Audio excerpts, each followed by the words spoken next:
There was a man dwelt by a churchyard, by M.R James. This, is the beginning of the story about sprites and goblins which Mamilius, the best child in Shakespeare, was telling to his mother the Queen and the other court ladies when the king came in with his guards and hurried her off to prison. There is no more of the story. Mamilius died soon after without having a chance to finish it. Now, what was it going to have been? Shakespeare knew, no doubt, and I will be bold to say that I do. It was not going to be a new story. It was going to be one which you have most likely heard and even told. Everybody may set it in what frame he likes best. This is mine. There was a man dwelt by a churchyard. His house had a lower story of stone and an upper one of timber. The front windows looked out on the street and the back ones on the churchyard. It had once belonged to the parish priest, but this was in Queen Elizabeth's days. The priest was a married man and wanted more room. Besides, his wife disliked seeing the churchyard at night out of a bedroom window. She said she saw... But never mind what she said. Anyhow, she gave her husband no peace till he agreed to move into a larger house in the village street, and the old one was taken by John Poole, who was a widower and lived there alone. He was an elderly man who kept very much to himself, and people said he was something of a miser. It was very likely true. He was morbid in other ways, certainly. In those days it was common to bury people at night and by torchlight, and it was noticed that whenever a funeral was toward, John Poole was always at his window, either on the ground floor or upstairs, according as he could get the better view from one or the other. There came a night when an old woman was to be buried. She was fairly well-to-do, but she was not liked in the place.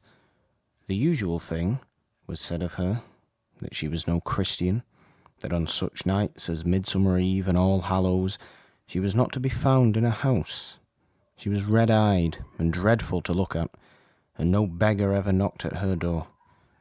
Yet when she died, she left a purse of money to the church. There was no storm on the night of her burial.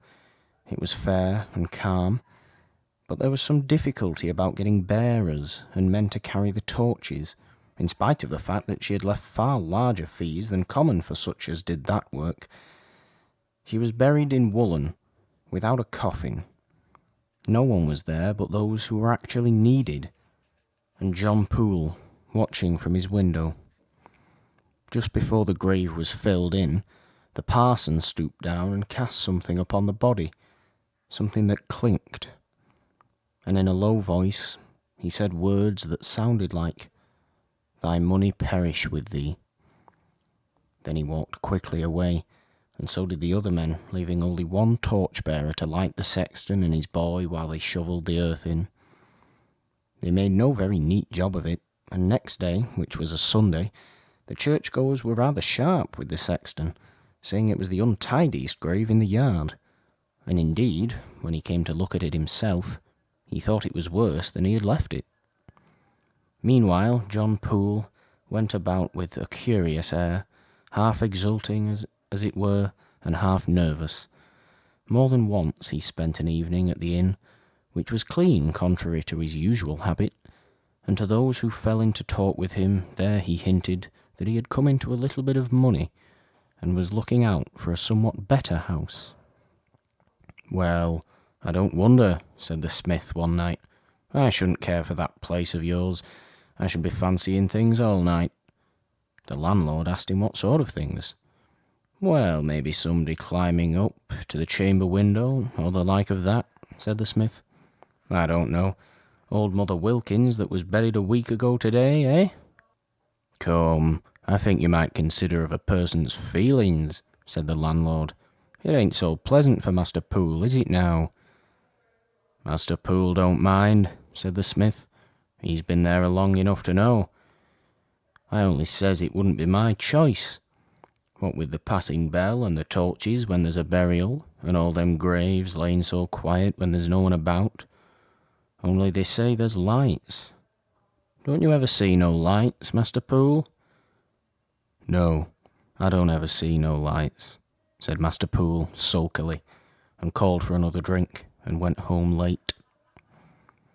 That night, as he lay in his bed upstairs, a moaning wind began to play about the house, and he could not go to sleep.